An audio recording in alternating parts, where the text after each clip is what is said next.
Hello students. Last period we are discussing the normal residents of India and non-residents of India.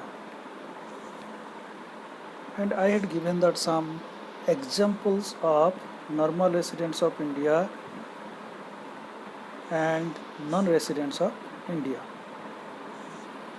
So from these examples you are cleared the difference between normal residents of India and non-residents of India. After this, we were also discussing the domestic income and national income. And domestic income, which is that part of the national income accrued from that different incomes or that factor incomes or that factor payments. The income, generally simple income, which is divided into two parts. One is factor incomes, or it is called that factor payments.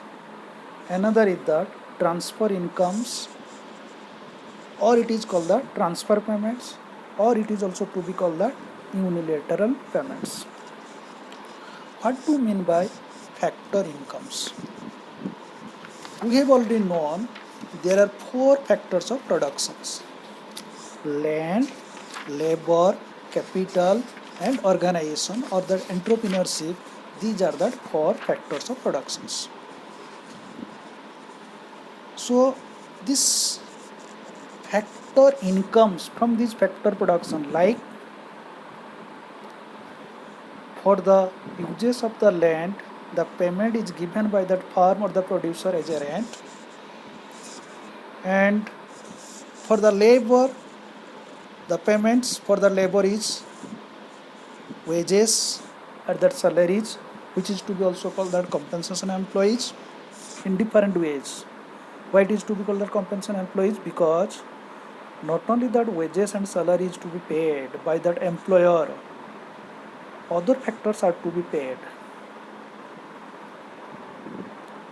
excluding that basic and DA, like other allowances, house rent allowances, electricity allowances, other parks, which are to be called that compensation of employees, which is to pay to that laborers or for that rendering that services of laborers.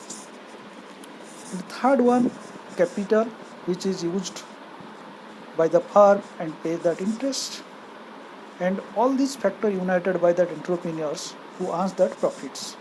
So these are to be called that factor incomes or factor payments. So factor incomes are related to factor production, land, labor, capital, and entrepreneurship. These are the rewards received by the households, owners of the factors of production, or that employers from the farms for the use of their factor services. These includes compensation employees, that is the reward for labor, interest reward for the capital, rent reward for the land, and profit reward for the entrepreneurship. As paid by the farms, these are also called the factor payments. But another, what did I say? That is the transfer income or the transfer payments, or it is to be called that unilateral payments. These payments are not included in our national income or the domestic incomes, because whenever you are getting that, suppose your pocket expenses from your father, for that pocket expenses what you are receiving from your father monthly or daily, for that you are not paying to anything to your father. That is why it is to be also called that unilateral payments. Similarly, there are some types of payments like charity, grants, which are to be called as the transfer payment. That transfer payment are the not the rewards for using any services. So that is why this is called that unilateral payments or that one-side payments. So it is to be noted that national income includes only factor income, not that transfer payments. Again I repeating it. Please note it. National income includes only factor incomes or that factor payments. It does not include that transfer payments. Next, we'll start that domestic income and national incomes.